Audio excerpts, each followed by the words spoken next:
ముఖ్యంగా ఇక్కడికి ఆడడానికి వచ్చిన ప్రతి క్రీడాకారికి ఇక్కడ చేరిన ప్రతి ఒక్కరికి నా హృదయపూర్వక ధన్యవాదాలు తెలుపుతున్నాను.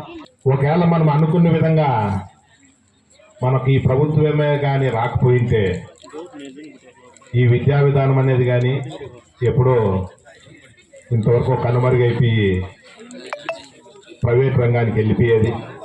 ఈ విధానం అనేది ఉండేది కూడా కాదు, ఈ ప్రభుత్వ విద్యా విధానం అనేది.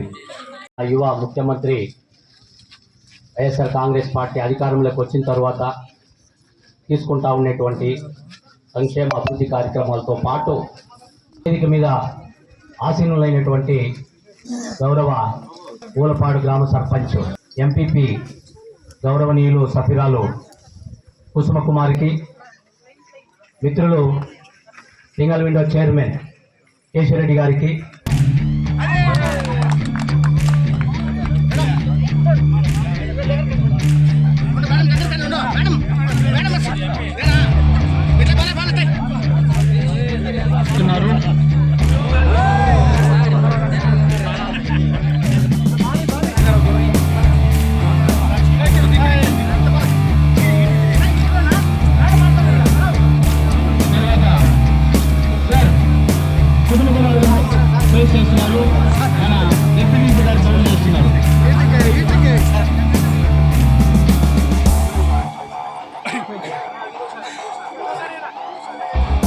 చిన్నగా